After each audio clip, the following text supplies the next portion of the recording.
Maybe mashed potatoes and gravy? Sorry.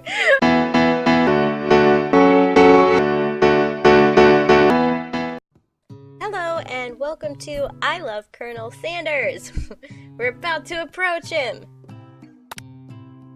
Colonel Sanders smiles ever so softly as you approach. He stops what he's doing and allows you to break the silence. Colonel, I wondered if I could talk to you for a second. Anything for a fellow chef. What exactly was on that chicken? He's sweating. Haha, how bold to come out and ask. It's an idea I had for a new combination of flavors that will make my fortune and establish my legacy for all time as I open a chain of highly successful fried chicken restaurants. No big deal. Look at his, staff with the chicken on it. It's just you and me here talking. I can keep a secret. In fact, I've got some of my own that I'd be willing to trade. What's the rush? The semester's only getting started. We got 2 more whole days to get to know each other. 2 more. He's clearly not going to give it up easily, but it doesn't hurt to be persistent. You know what they say about secrets, Colonel? Shouldn't learning be fun? Aww. You got some moxie, I'll give you that. Colonel Sanders looks both ways to make sure you're truly alone, and he leans in. You can feel his warm breath as he whispers. Just one ingredient, but you can't tell. I use... It's something my great-grandmother taught me. Wow! You'd never have guessed that. In fact, you're not even sure where you'd get some if you searched. And definitely isn't the flavor you tasted before, so now you're 2 ingredients closer to knowing the full recipe. But you don't tell Colonel Sanders that. While you're wrapped up in that huge revelation, you notice that Colonel Sanders has disappeared. While everyone else is still in the cafeteria, you decide to look for him. You find Colonel Sanders outside, standing in the quad. Oh, it's you again. Howdy. Sometimes I like to come outside and look at the school buildings. I think about how my story will continue on after I've graduated. It sounds like you have big plans. I dare say the biggest. I will leave my mark on this world, you can bet on that. Alone together for the first time, you figure now is the perfect moment to show your personality to him. Neg him to show your strength, wow him with a big idea to add an additional ingredient to really spice things up, be modest but thoughtful. That's me. Well, I just wanted to tell you that I really enjoyed your food. Oh, that made him happy. Now you've got his attention. The flavors were complex but comforting. The interplay between salty, savory, and peppery, it was perfect. I appreciate the compliment, Bethany. I'm sure you'll be a big success. I know we've only met today, but I'm starting to get the same feeling about you. We should head back inside. The next lesson starts soon. You step into the massive cooking arena where the afternoon lesson will take place. Each student gets an oven and all the tools and ingredients they could need. Like a master chef. Look at this place! It's magnificent! Finally we get to show our stuff! Wait a second! Oh no! We have to show our stuff! What if I totally blow it? You're not gonna blow anything. Except maybe kisses to the crowds of fans you're gonna earn with your signature adorable tiny food creations. Welcome, students, to the cooking arena. For today's lesson, we'll be cooking with partners. Hurry up and pair off. Naturally, Miriam looks over at you, but unable to control yourself. What? You pounce on Colonel Sanders. Hey, that is messed up. Hey, Colonel, would you like to tackle this lesson as a team? A team of 2, that is. Me and you, if that wasn't clear. Want to be my partner? Aww. Sure, Bethany, I'll prepare our station. God. Without you as a partner, Miriam is left standing all alone. 2 different students quickly take notice. Hello, new partner. Oh my, 2 potential partners? I'm so sorry, gentlemen, but I don't know who to choose. Oh, she's so sad. It looks like you'll have to pick for her. Friend duties can be a little awkward, but that's the price you pay for not being alone forever. Who do you want to ask to be Miriam's partner? I'm gonna do Clank. Sorry, Pop, but I think Miriam will be partnering with Clank today. It's okay, I already ate. It's not entirely clear if Pop has any idea what the point of school even is at this juncture. Clank is clearly excited to have some attention. He heats up and begins to roll back and forth. Warp, warp, warp. Hold on there, fella. We don't even know the assignment yet. Technically, Clank might not have a face, but there's something charming and earnest about him. Tissue? I hardly know you. Clank judders, and a panel shakes loose. You get the impression that this is a sign of affection. Looks like you two will be fine. Now it's time to focus on your own cooking classwork. Alright, you two, for today's lesson we're going to keep it simple. Pick a basic dish and divide up the steps. No chef is an island. It takes 2 flints to make a fire. You get the idea. Which dish do you suggest to your partner, Colonel Sanders?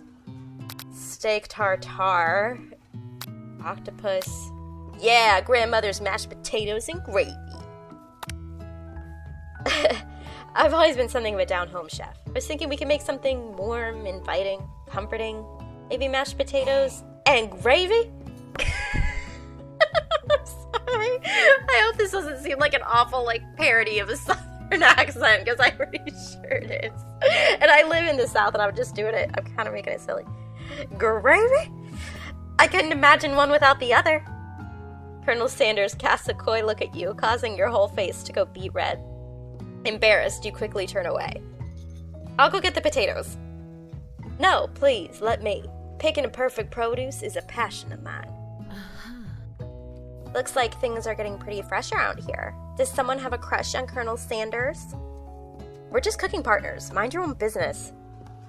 Sanders' heart is my business, and you better keep your fingers off my man. Did someone call for me? Ugh, no, geez, Van. While I'm over here crushing Bethany's dreams, you're supposed to be taking care of our classwork. That was the deal, remember?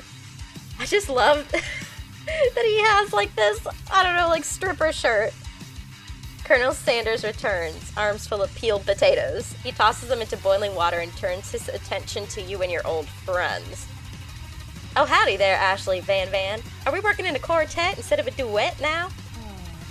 Actually, no. It looked like Bethany was struggling, so we offered to give them a hand. You know how it is. These young amateur chefs need a lot of mentoring. I was gonna say, Colonel Sanders, maybe I could also teach you a thing or two about fancy food.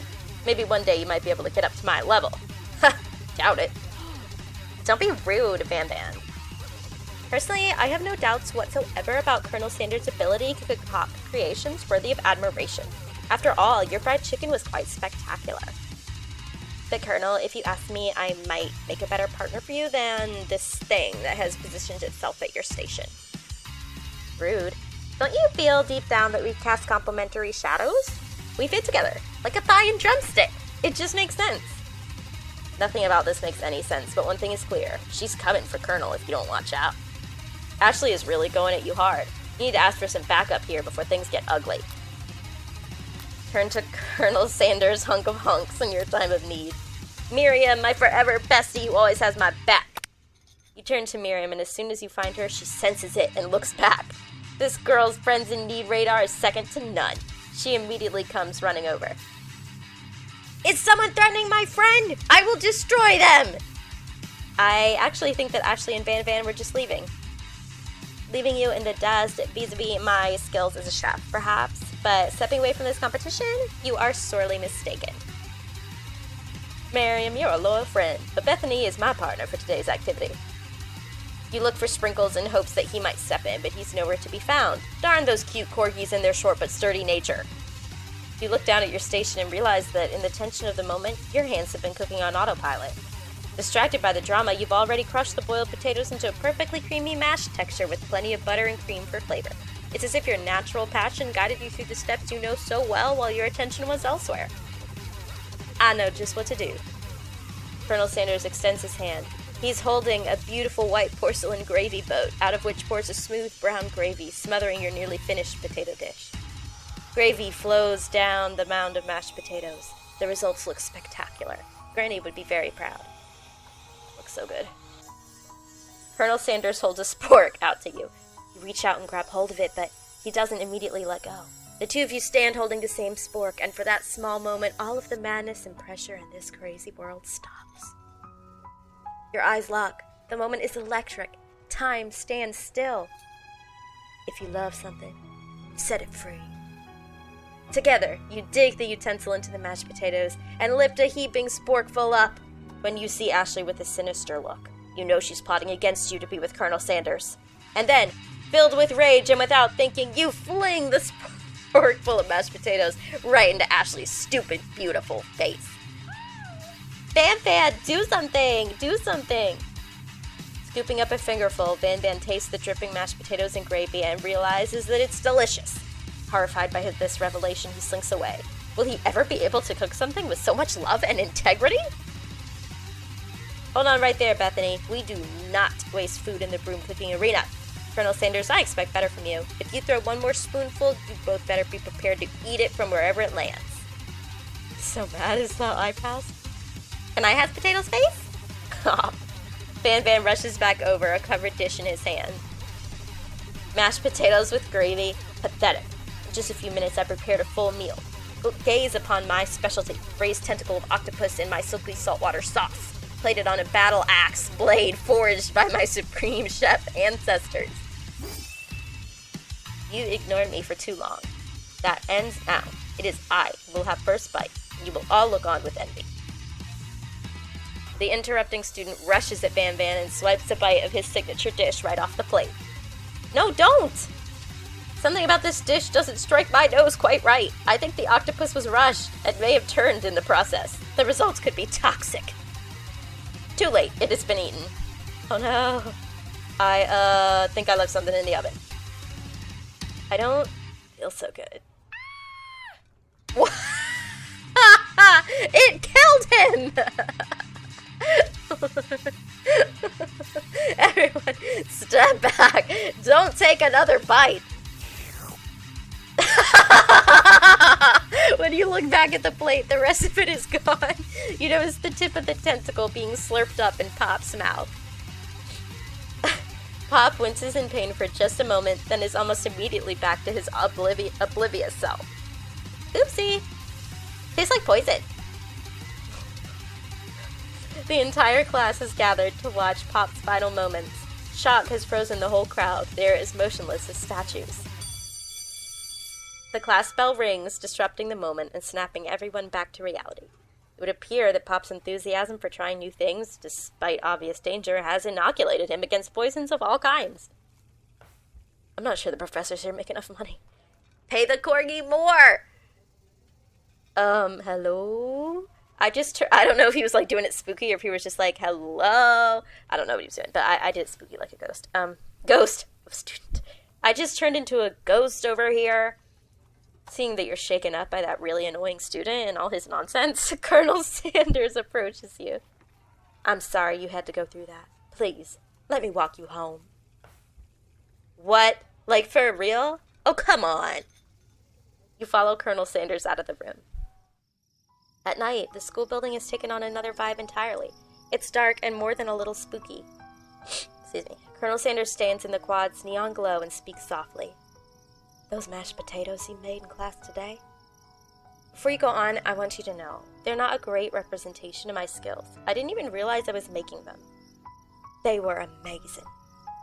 Tasting them, it reminded me why I became so passionate about food to begin with. Colonel Sanders is getting choked up. Cooking is obviously important to him in a way that you find inspiring. Now might be the perfect time to tell him you're developing feelings for him. Colonel Sanders? Yes, Bethany? There's something I need to tell you. Hold it right there. There's something I need to tell you first. Oh, jeez. You see, when I was just a boy, I had a dream that one day I would be the greatest chef the world has ever seen. How was he not in jail? He killed a student. And every day since, I've been working toward that dream. Day and night, never stopping, never resting. Also lifting a lot of weights, like so many weights. We should follow our dreams with all of our hearts, that our souls may grant them like wishes floating on a shooting star. Ooh. Hey, no, you, shut up. I'm the one here to say inspirational stuff and be the star of the story. Are we forgetting that your cooking literally killed a guy? You can't prove that. I also saw you kill that guy.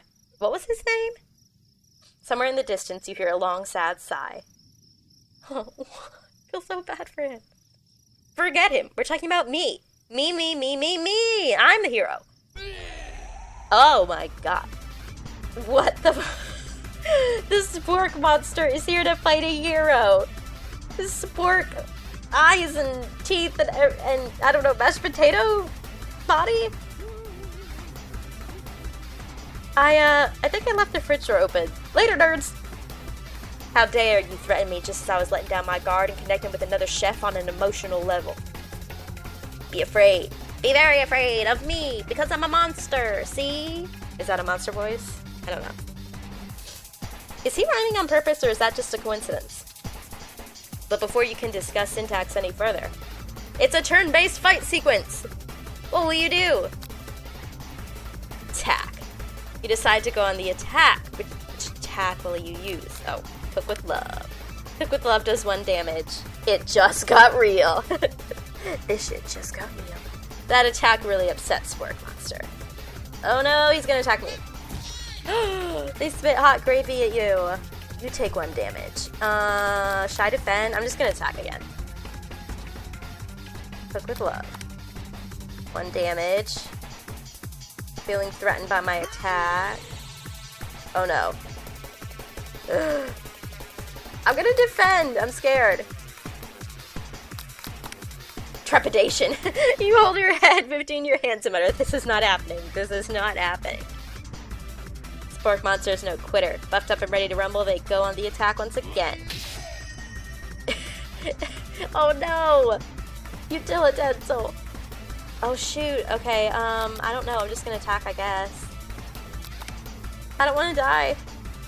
Using cheese sauce. Ultimate attack. Vile villain, your reign of terror stops here! Colonel Sanders summons the energy of 1,000 chickens. Pot pie power pinch! He's defeated. You saved me! An injured Spork Monster spews steam into the night. Should I spare it? I'll spare it. You managed to tamp down your disgust at the sight of this gnarly beast long enough to realize he's still a living creature with a pure soul who deserves your pity, not your wrath. Be gone, beast, and don't you dare come back for a follow-up encounter tomorrow. I won't forget this. I won't forget this, and I certainly won't be back like you said. Darn it, I should have killed him. Ooh, he left behind a special item. It appears at first to be a cookbook, but upon closer inspection, it's so much more. It's a book of magic spells with a golden chicken on the cover. You open the cover and find a library card tucked inside. The last name to have signed it out is Borko. Borko. That name sounds strangely familiar. Your blood is pumping as you stand in the quiet of the night, holding the mysterious book in your hands. I want his accent to sound like an old, 1940s Southern gentleman accent. When was KFC founded? As you come down from your battle buzz, you realize that your final attack has left you completely depleted. The world around you begins to fade away. Without any energy to keep your eyes open, darkness overtakes you. The image of Colonel Sanders flashes before your eyes as you fall asleep. He must have helped you get home. In your tired state, you don't know if you could have made it without him. What a guy. You want to thank him, but you don't have the strength to utter a single word. You feel your covers being pulled up over you as you are tucked in tightly.